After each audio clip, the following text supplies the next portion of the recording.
Hi everyone, thanks for tuning in again. Welcome back to my playthrough of Final Fantasy XIV, patch 4.1, The Legend Returns. Last time I think I said 4.2, but I meant 4.1. I'm standing here in the exact spot where I left off last time, but I made a bit of a mistake in my recording. And I started the quest, and then halfway through it, I decided that I wanted to restart it. But it turns out you can't abandon a main scenario quest once you've started it. Once it's started, it's going whether you want it to or not. So I can't even tell you what the quest was. It started out with Lise is lost in thought. So I guess we'll go find out where she sent us and go from there. Sorry about that. Let's see, let's get on our mount here. So that last scene at the end of the last video was a really interesting scene to me. I found it very riveting. And it was like a really serious scene with serious drama going on. Not sure I fully understood the end of it, though. It turns out that Ehrenwald, I do remember Ehrenwald said that he was particularly moved by Fordola's plight because they're countrymen, they're of an age and so forth. So, all right, let's go in here.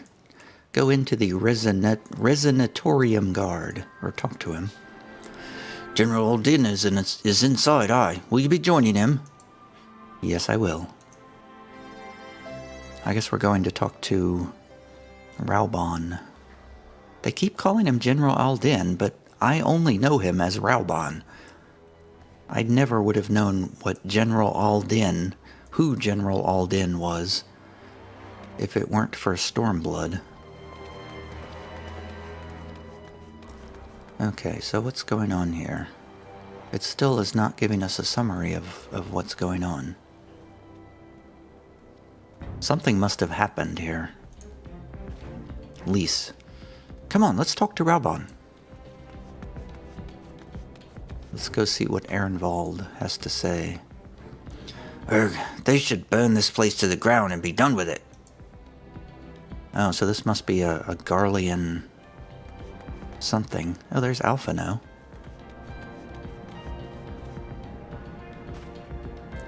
Seeing this facility, I am reminded of what they did to Kryl.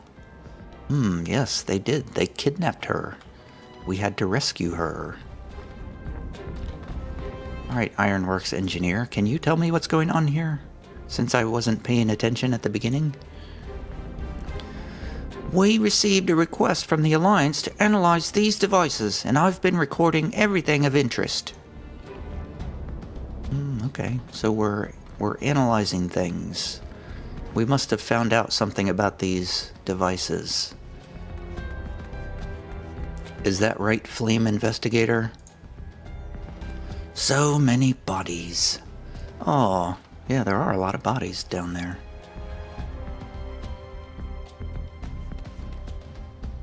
I'm really not sure where we are. The Resonatorium. Have we ever been here before? I don't know. Alright, let's talk to Raubon. What news? You spoke with Fordola, I take it. Yes, as expected, she didn't say very much, but it wasn't a total waste of time. Ehrenwald noticed something odd about her. He thinks she might be having visions almost constantly, which is not how the Echo normally works. Have you found anything here which might explain why it's so different for her? We've been hard-pressed just to organize the research materials, let alone study them. To be frank, I'd welcome the science expert assistance if you have time to lend a hand. Sure, we got nothing better to do. Bring whatever you discover to me, and I'll put our findings together. All right. Let's look around. Ehrenwald? These bastards would fiddle with a man's very soul if it served their purpose. Nothing is sacred to them. Nothing.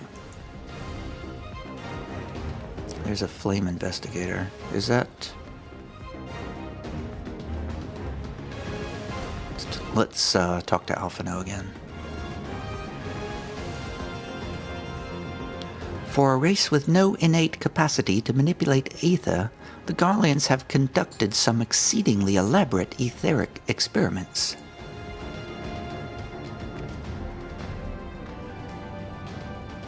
What say you?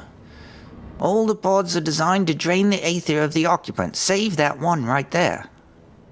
Unlike the others, the interior has been fitted with an array of sensors to measure etheric waveforms. To what purpose, however, I couldn't tell you. Magitech pod.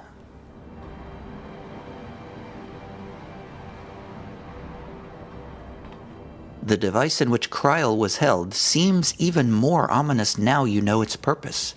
The surrounding pods are marked Supply Subject, while this one bears the label Master Subject. Oh, so this is where we rescued Kryl. I get it now. The Ironworks received a request from the Alliance to analyze these devices, and I've been recording everything of interest. Did you notice the labeling?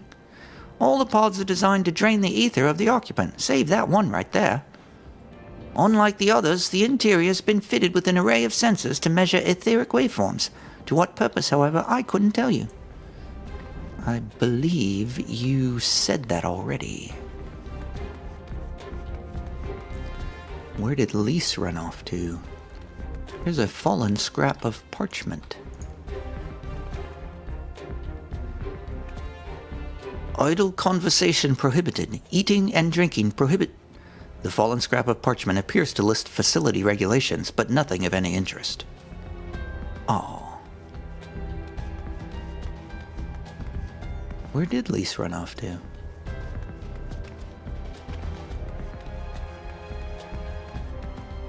Did she leave? No. Alright, I cannot continue until I speak with Lise.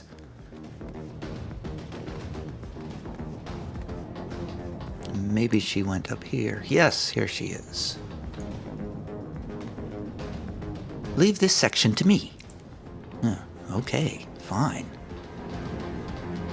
Be that way, then.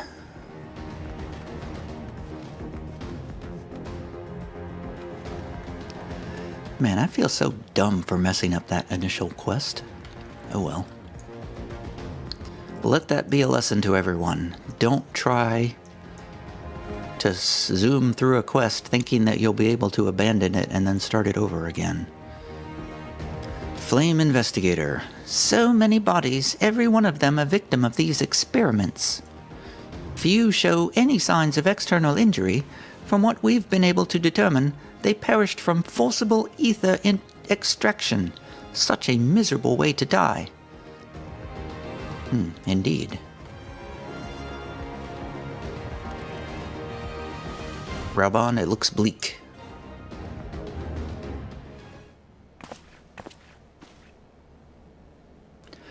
I know little and less of science, so any light you can shed on this facility's operations would be much appreciated. Much appreciated. Tia, shall we start with you? Okay. Meow meow meow meow meow meow meow meow meow.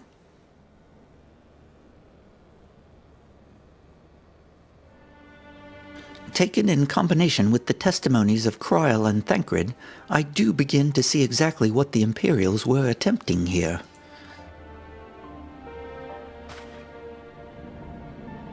The enhancement procedure entailed infusing a single candidate with ether siphoned from a multitude of supply subjects. As for the master subject, in this case Kryl, the patterns of her etheric activity would provide the model upon which they would artificially engineer the candidate's aura. In other words, they were trying to recreate Kryl's echo. I believe so, which would explain our prisoner's present state. Kryl is possessed of an unrivaled ability to hear the whispers of the soul, and it seems probable that the procedure engendered the same acute sensitivity in Fordola. The soldiers who guard Fordola, many of them lost friends and family to the skulls. And there's a sentry at her door, night and day. If she can't help sensing their thoughts and seeing their past... that must be bad. But you don't just see their past, you live it. All the emotions, all the pain. Imagine what it'd do to you. You'd never be the same again. Indeed, as you may recall, I'm not pronouncing that right.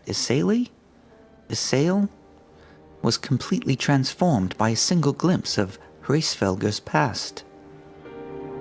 Isail, I can't believe I can't remember that. She's the white-haired woman, I think. Fordola has been forced to experience the agony of those whose lives she destroyed. The guilt must be unbearable. And that explains her request to be executed. Sounds to me like a kind of justice. Regardless, she can suffer on for now. We have more pressing matters to consider. If the results of these experiments have been relayed back to Garlemald, there will be naught to stop the Empire from repeating the trick. They could give the echo to anyone, to an entire legion. We must be ready. We must learn all we can of these gods-forsaken procedures, and Fordola remains our best source of information. She'll not be getting her wish, not yet. Right. Keep faith, lass. If you're to convince the others to follow you, you must believe what you're telling them. People will respond to passion, but not if it's feigned. I understand. Thank you, General. We should leave the flames to it. Let's go.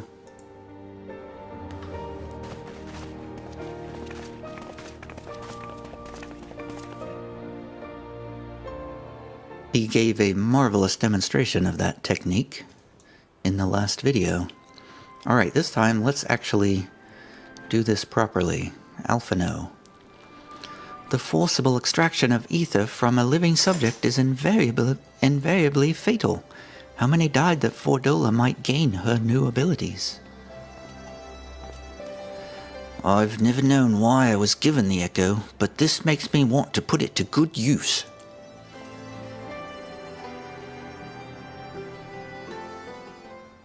Back to Lise.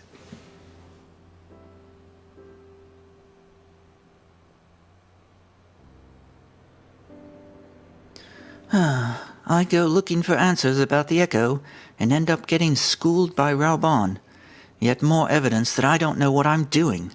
It's no wonder people listen to him and not me. Yeah, okay. So I wasn't the only one who noticed that earlier. General Aldin is a veteran of countless campaigns, Lise. You cannot compare yourself to a commander of his experience. I know, but I also know that I couldn't have convinced that mob to give up and go home. It makes me realize how much we rely on his authority, and how much I still have to learn. I wonder what he'll do when everything here is settled. I mean, it's his homeland. After going to the trouble of winning it back, might he not want to stay? 'Tis a quandary which countless refugees now face, to continue the life they built in Ul'dah, or start again in the land of their birth.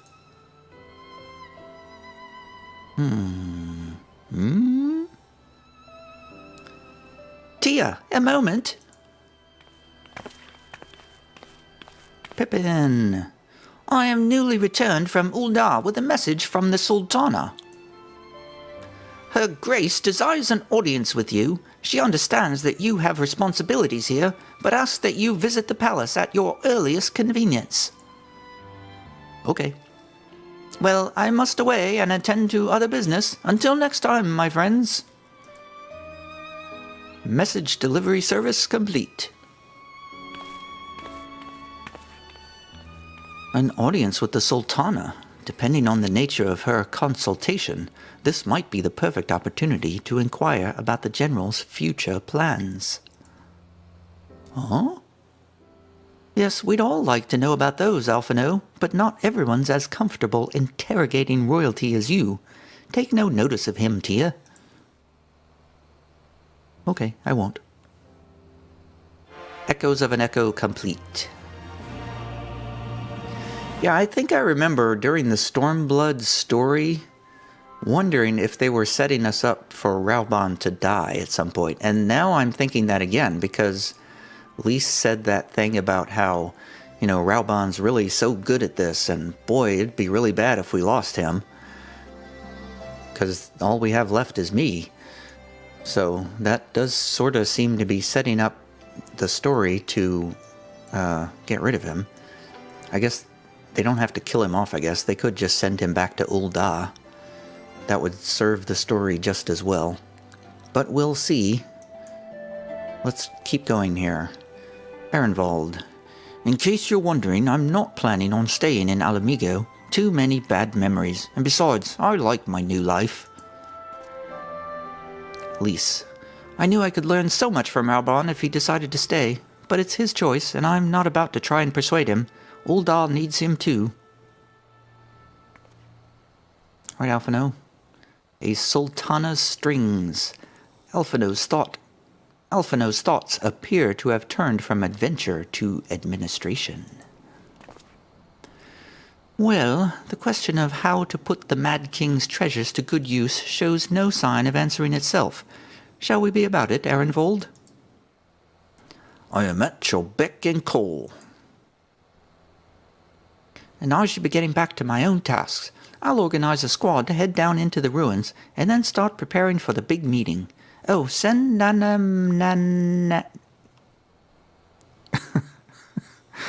Send Nanamo my regards, Tia. And ours too, if you please. We shall see you on your return. Bye.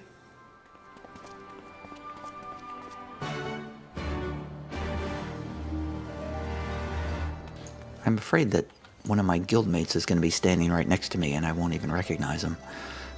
Because I have the nameplates turned off. Okay, let's see here.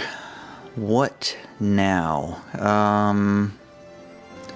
Let's go here. Let's open the map. Let's go to Thanalan. Let's click on Ul'dah Steps of Nald. And teleport right on over there.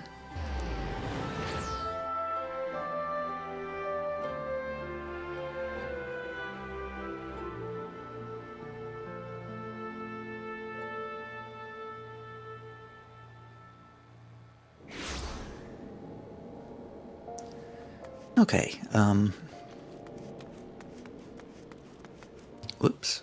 Let's use the teleport system.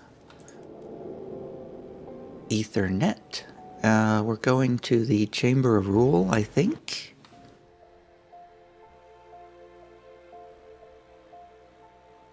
So I guess we've left Fordola behind for the time being.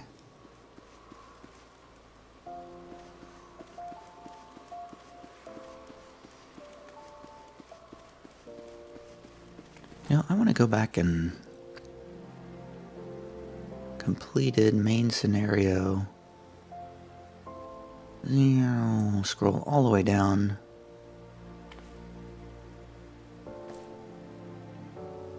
Where are we? Oh, post Stormblood. Okay, here we go. Echoes of an Echo. Lisa's lost in thought. They still don't give me any summary of how that started. That's a bummer. Man, do not forget to read this the text, man. Where are we going? This way.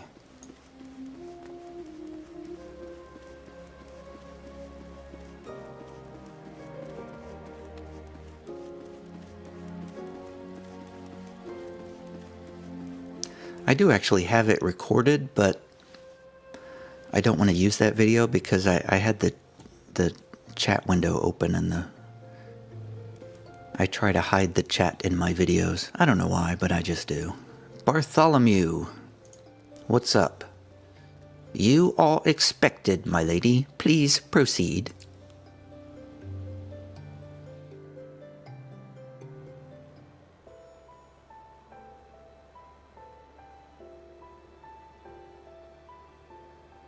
I thank you for answering my summons in these most interesting times. You have been busy. The liberation of Alamigo will have far-reaching consequences, and there is a matter upon which I would seek your counsel. Hit me. I speak of Rauban and his future. What a coincidence. All know the tale of his rise from penniless refugee to member of the Syndicate and General of the Immortal Flames. Yet though he has come to call Uldar home, it will never be his homeland. He is a son of Alamigo. Oh, he is gonna take over as king. And now that she is free, I thought it only a matter of time before he sought my leave to return to her. Indeed, I had resigned myself to his loss. Suffice it to say, I was greatly surprised to hear him speak so lightly of handing over the reins in Alamigo and retaking his place at my side. Or maybe he's not gonna be king. I will welcome him with open arms, of course. He is my most trusted advisor and my dearest friend. But I have known the man a long time, and beneath that steely gaze, I spied a flicker of doubt. Or maybe he will become king. Yeah, he's conflicted. Whether Rauban chooses to remain in Uldar or return to Alamigo, I only wish that he do so with a heart unburdened by guilt or regret. Yet, how can he freely make such a choice, knowing how much I depend on him? It is past time that I learned to discharge my duties as a sultana alone. I must go forth and see my realm with my own eyes, and hear the wind with my own ears. Okay. Might I have your company for a brief adventure? Sure. Wonderful. Allow me a moment to change into something a touch less conspicuous, and I will join you outside. Don't be thinking I'm gonna take Rauban's place, though.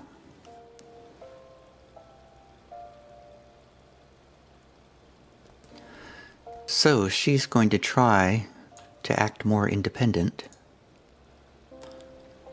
Your audience with her grace is concluded, then. Safe travels, my lady. Where are we meeting? She's going to try to appear more independent so that Rauban will be able to make his choice without her as a burden.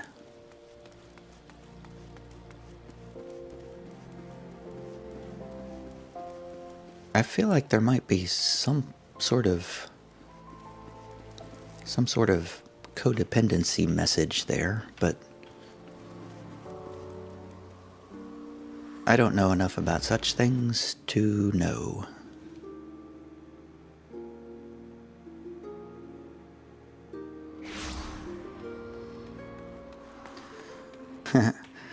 Nanamo Unamo. Yui? Nanamo Oh, Nunamo Ulnamo. In disguise. What do you think of Lalira, the merchant's daughters? This is the disguise I don when I wish to leave the palace and observe my subjects unnoticed. Oh, so you've done this before, eh? Ordinarily, Papashan would accompany me, but for this particular outing I need an advisor, not a minder. And that is why I requested your company. Over the course of your many adventures, you have met people from all walks of life in every corner of Eorzea, and I would make use of your worldly experience. Now let us be on our way. Our first destination is Stone's Throw, just beyond the gate of Nold. Is it a stone's throw away? Ha ha ha.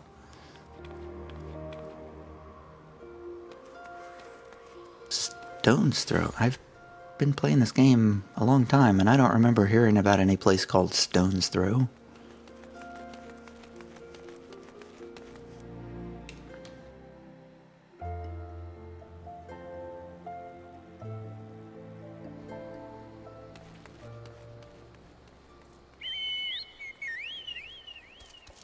I do believe this other person is on the same quest as I.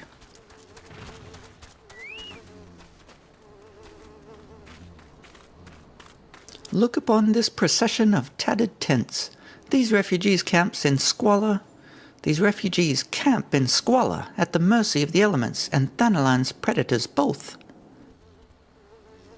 The city's mighty walls offer safety, but the streets overflow with people as it is, and unless blessed by the hand of Nold himself, no refugee could ever hope to afford a dwelling in Uldar. 20 years have passed since the fall of Alamigo, and 5 since the calamity, yet the plight of the poor has grown more desperate, not less. As Sultana, the blame falls upon me. You have done your best, Your Grace. Then my best has not been good enough. Shall we press on? I would follow the road to the unholy air.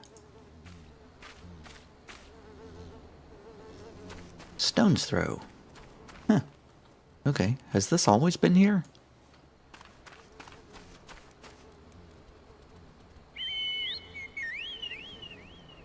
Down the road to the... Oh, that's way down the road.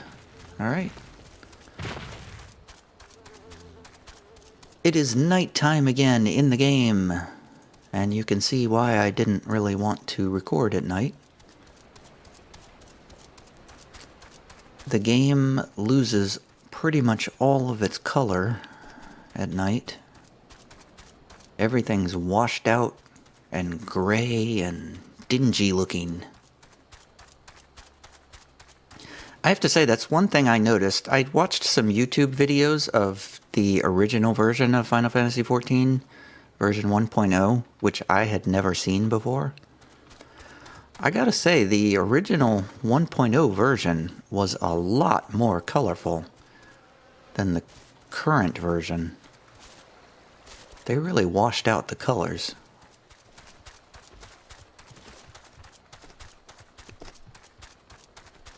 I'm gonna beat this other guy to this quest. And he left like a year before I did, too. Alright, Nanamo.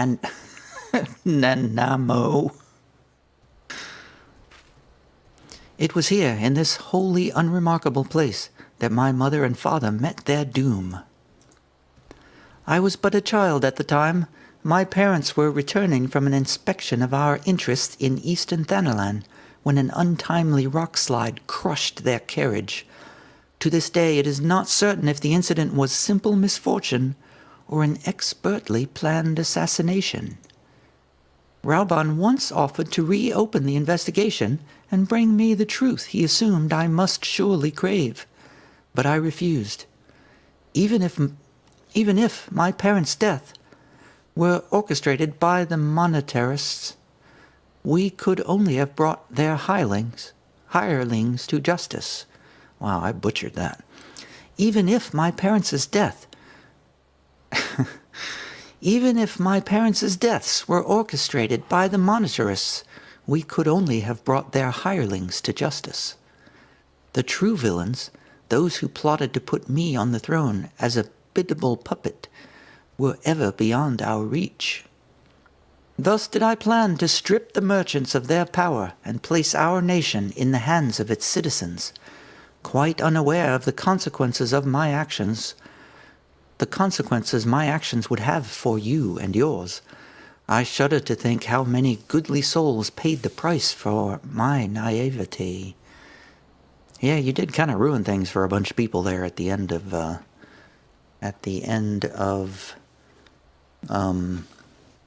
the first game, the original game, 2.x. I mean, not the first game, the second game, I guess I should say. But I am no longer a child reciting words with witless obedience, and I will not be used as a pawn in the monitor's damnable games. Forgive me my outburst. You are one of the few people to whom I feel I can speak my mind. Come, let us return to Ul'dah and visit the Colosseum. It's probably because I never respond to anybody, like ever. That's probably why people feel they can talk to me. The Colosseum, eh?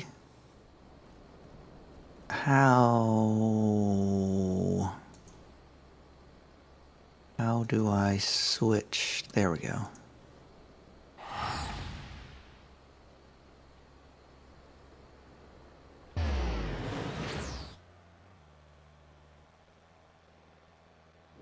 I guess I can understand why they put that dungeon at the beginning of this now. Colosseum is not here. How do we get to the Colosseum? Colosseum is near the Gladiators Guild. That makes sense. I should have known that.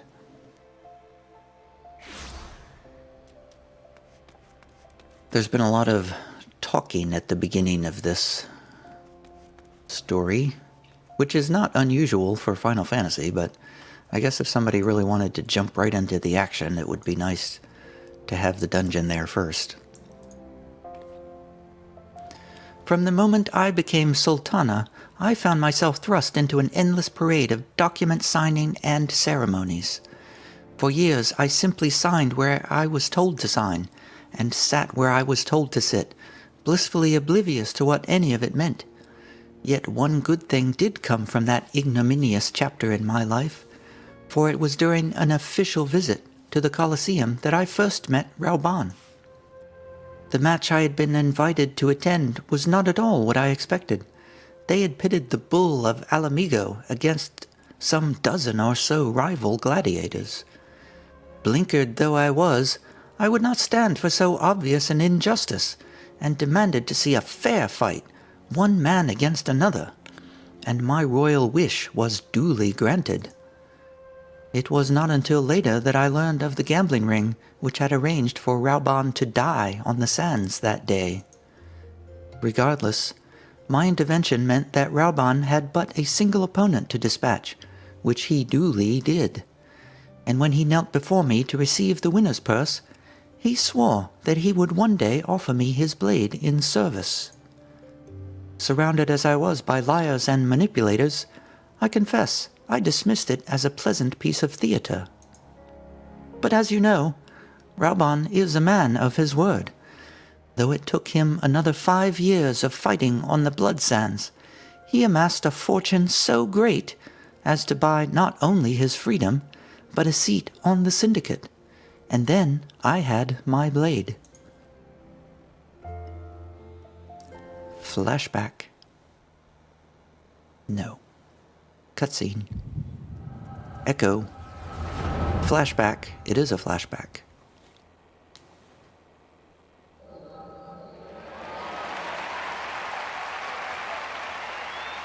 There's Rauban, there's the gladiators. He's got 2 arms again. Ouch.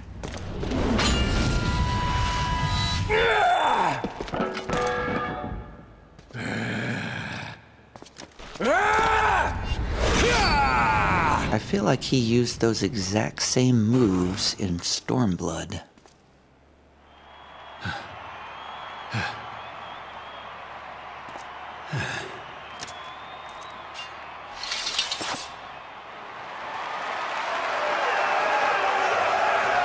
Although, I guess he wouldn't have had a shield in Stormblood.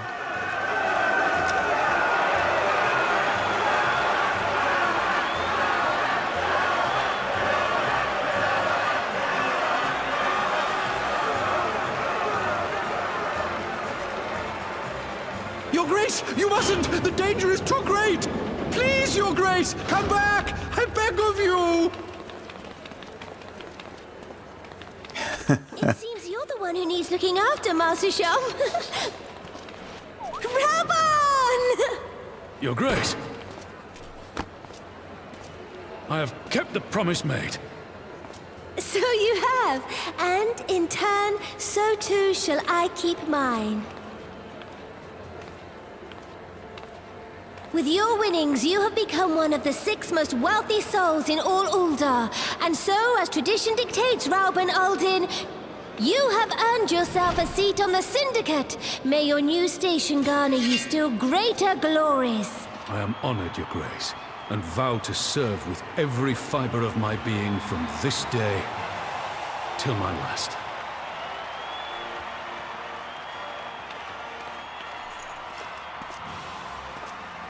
Long live the Sultana, and long live Uldar!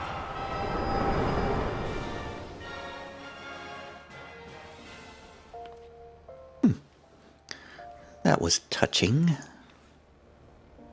Words cannot well express what that man means to me. There are others who care deeply for my well-being, of course. Papa Jean's love for me is as great as great as that of a grandsire for his grandchild.